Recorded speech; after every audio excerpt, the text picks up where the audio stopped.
Honneur à tous. J'espère que vous allez bien et bienvenue sur Fumigène H. Cette semaine est Dragon Ballesque sur la chaîne.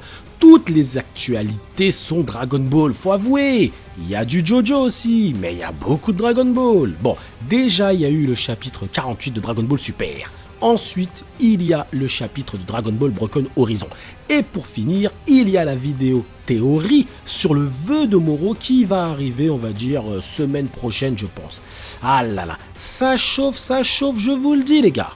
Bon, dans cette review, je vais procéder différemment. Je vais non seulement vous donner mon avis sur le chapitre de Dragon Ball Broken Horizon, mais surtout, je vais vous expliquer certains choix que nous avons faits, Alexandre et moi-même. Je vais essayer de vous donner des détails supplémentaires, des informations qui ne sont pas forcément expliquées dans le chapitre, et les raisons de certains choix. Alex et à moi. Je vous informe également qu'à la fin de cette vidéo, je vous réserve une petite surprise, les amis. Quelque chose d'exclusif dans l'univers de Dragon Ball Broken Horizon.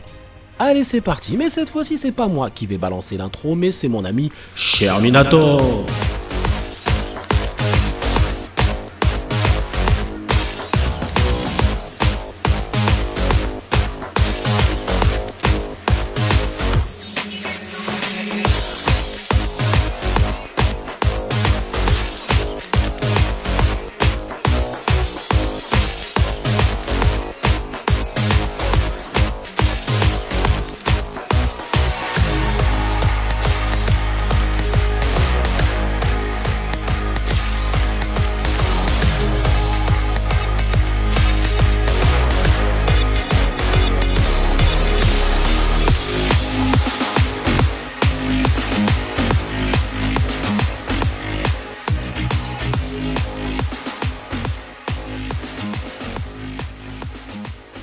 On revient sur le combat Bra vs Natsuri.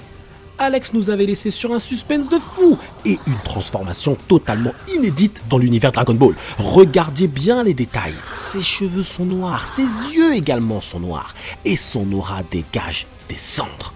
C'est une transformation très étrange. Bien évidemment, vous aurez plus d'explications par la suite, mais pour l'instant, sachez juste que Bra ne se contrôle plus et Natsuri sera obligé de déployer son Evil Shield pour se protéger. Mais même le Evil Shield sera insuffisant pour la protéger. Appréciez l'image de Bra, les gars. Sincèrement, je trouve qu'Alexandre s'est surpassé sur ce coup. C'est magnifique, c'est du grand art. Malheureusement pour Bra, elle va repasser en forme normale, mais cette transformation l'a clairement épuisée et Natsuri va vite comprendre que Bra peut devenir dangereuse pour son maître. Et là, c'est l'arrivée d'une Saiyan qui était, je pense, très attendue par beaucoup d'entre vous. Il s'agit de Caulifla, une Caulifla plus mature, plus grande, plus forte qu'il y a 15 ans. Elle va alors sauver Bra in extremis et une petite fille qui avait été utilisée par Natsuri comme otage. Natsuri va alors en profiter pour s'enfuir sur les ordres du Namek. Bon, dans cette première partie, on a déjà pas mal d'informations. Déjà, la transformation de Bra est très mystérieuse et totalement novatrice dans l'univers Dragon Ball. Tout ce que je peux vous dire, c'est que cette forme la consume de l'intérieur. Ce n'est pas une transformation classique. Sinon, je tiens tout de même à féliciter Alexandre pour les dessins. Les effets de lumière et ombrage sont ultra maîtrisés et les anatomies sont parfaites. L'arrivée de Caulifla donne des frissons. Ça donne des frissons les gars. Et franchement, son chara-design est juste magnifique. Il était important de casser avec la Caulifla de Dragon Ball Super. Je suppose que vous vous rappelez l'attitude insupportable que cette fille avait dans le tournoi du pouvoir. En tout cas dans la version anime, parce que dans le manga, ça va, franchement c'était pas mal. Mais là, franchement, cette Caulifla... Dites-moi en zone commentaire comment vous l'avez trouvée. Est-ce qu'elle n'est pas plus mature? Est-ce qu'elle ne fait pas plus sérieuse? Dites-le moi. On revient ensuite sur Natsuri, qui est en pleine régénération. Elle est observée par ce pervers de Butane, qui va directement chercher à ouvrir la capsule afin de faire tchiki bam bam avec elle. Mais heureusement, Kiaru veille au grain. Ça nous permet donc d'apprécier une relation entre ces deux protagonistes. Kiaru informe Natsuri qu'il se rend sur Black Skull, la planète noire. Et ce n'est pas un spoil si je vous dis que cette planète a la particularité de n'avoir aucune luminosité. Toutes les lumières sont absorbées par un gigantesque trou noir. Vous en saurez plus dans les prochains chapitres, faites-moi confiance. Et dans cette seconde partie, on a pu revoir la démone Natsuri. Elle est bien évidemment énervée d'avoir subi tant de dégâts. Butane reste égal à lui-même et cherche toutes les occasions pour agresser Natsuri. Mais dans cette partie, le personnage intéressant également, c'est Kiaru. notamment pour sa relation ambiguë avec Natsuri, mais également sa mission sur Black Skull. Ce que je peux vous dire, c'est que cette mission sera centrale dans le déroulement des événements.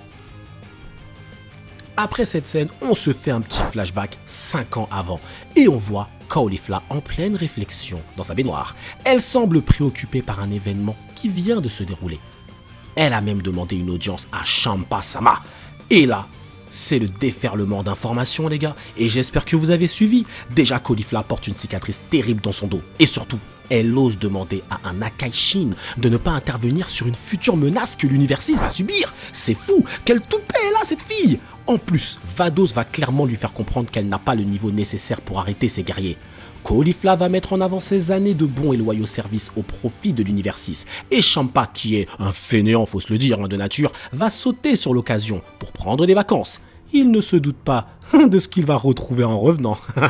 Un élément important dans cette discussion, c'est aussi la zone mortelle, la zone morte plutôt, la Fukantai, un endroit dans lequel le temps ne s'écoule pas, une prison dans laquelle tous les pires criminels de l'univers sont enfermés. Caulifla a donc la pression, car si elle échoue, c'est un sort pire que la mort qui l'attend.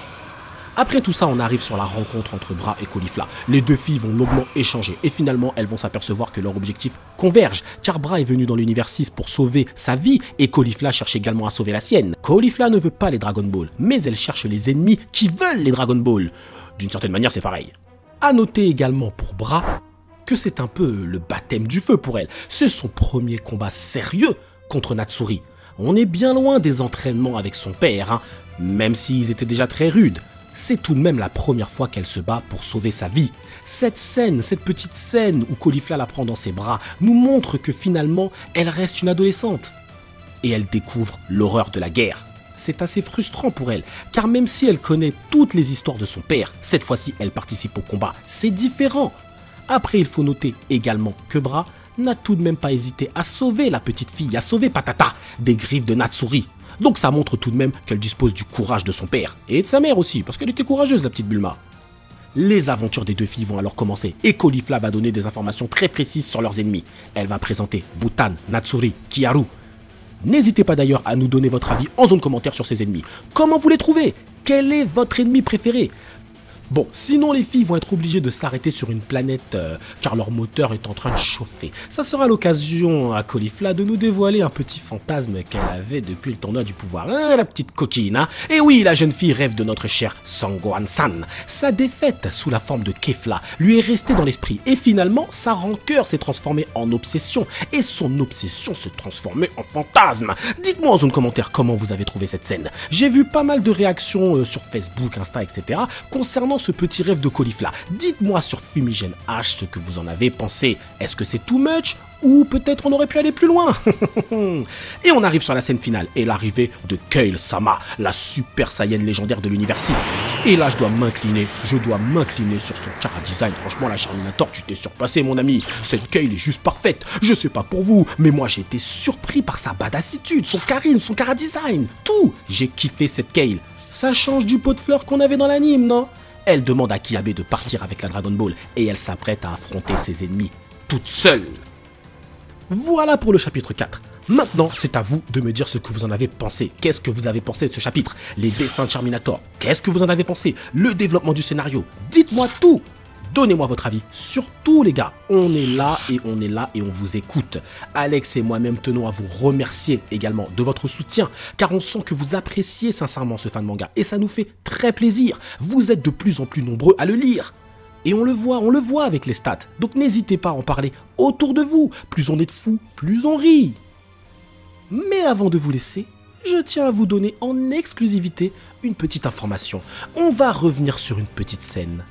Vous vous souvenez, quand Butan essaye d'attraper Natsuri, Natsuri était dans la capsule de régénération et elle était en train de rêver. Et à votre avis, elle pensait à quoi? Elle rêvait de quoi? Eh bien, je vais vous le dire. Je vais vous dévoiler en exclusivité le passé de Natsuri. On va revenir quelques années en arrière. Natsuri, c'est une démone de la planète Elstar. Il faut savoir que le peuple de Natsuri a été autorisé à venir vivre dans le monde des vivants. Car c'est un peuple pacifique, ils sont gentils. Champa leur a donc donné la planète Elstar comme refuge. Et durant de nombreuses années, tout se passait bien. Natsuri vivait paisiblement avec ses parents et n'avait jamais connu la violence de la guerre. Malgré tout, elle avait un contrôle assez impressionnant de son ki démoniaque. Dès son plus jeune âge, elle arrivait à matérialiser son ki sous forme de mains et de pieds et de tout ce qu'elle veut. Et même si ses parents lui interdisaient de l'utiliser, car il représentait pour eux un signe de violence, Natsuri s'amusait de temps en temps toute seule et utilisait ce ki maléfique sans faire de mal à personne. Mais attention, malheureusement, tous les démons qui ont trouvé refuge sur la planète Elstar n'étaient pas aussi gentils. Certains étaient des révolutionnaires et les conflits ont très vite éclaté sur cette planète. Certains voulaient envahir le monde des vivants et d'autres n'aspiraient qu'à une vie paisible. Et la famille de Natsuri faisait partie bien évidemment de ce côté de la population qui était paisible. Un jour, Natsuri était comme d'habitude en train de jouer au loin de son village avec son petit ki maléfique. Elle fut aperçue par deux personnes mystérieuses. Et le soir même, le village de Natsuri fut attaqué par une horde de démons opposés à ce mode de vie si simple. Ces démons ont alors brûlé tout le village, tué tous les habitants.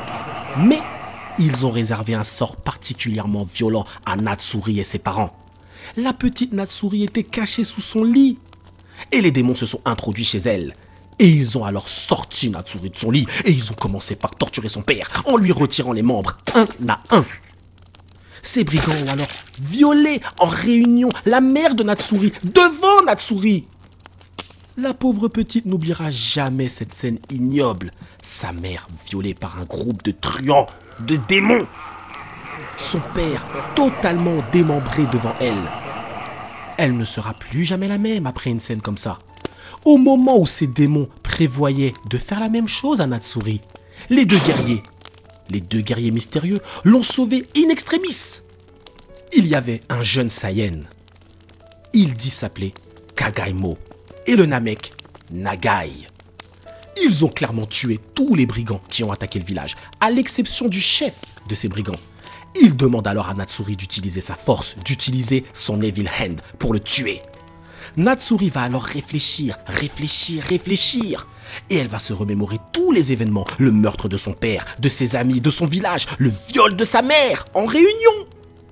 Et à ce moment, sans aucune hésitation, Natsuri va pour la première fois utiliser Evil Hand de manière violente. Et elle va littéralement écraser le boss des brigands entre ses mains. Nagai va alors expliquer à Natsuri que si sa famille et ses amis sont morts, c'est parce qu'ils étaient faibles. Et dans ce monde, la faiblesse et la gentillesse sont des sentiments qui n'ont aucun intérêt. Ces émotions ne lui causeront que de la souffrance et de la tristesse. Seule la force règne dans ce monde. Et si elle le souhaite, il peut lui apprendre à utiliser sa force démoniaque. La jeune fille va alors accepter et Nagai va la prendre en tant qu'élève. Nagai lui explique que ce monde a été créé pour les plus forts. Ce monde n'est pas pour les faibles. Natsuri devint alors la démone la plus mauvaise que l'univers 6 ait connue. Elle ne veut plus souffrir et sa peur de souffrir l'oblige à devenir forte, à rester forte. Nagai va lui apprendre une règle très simple. Dans ce monde, il y a les faibles et les forts.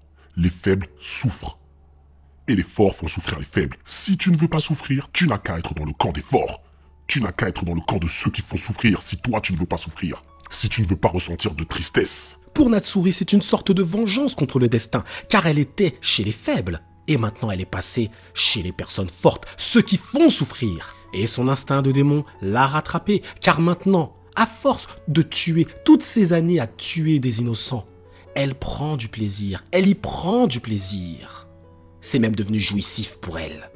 Mais au fond, Natsuri n'était pas destinée à devenir une criminelle. Je dirais même plus, elle aurait pu se retrouver dans l'autre camp, dans le camp des gentils. Mais malheureusement, cela s'est passé autrement.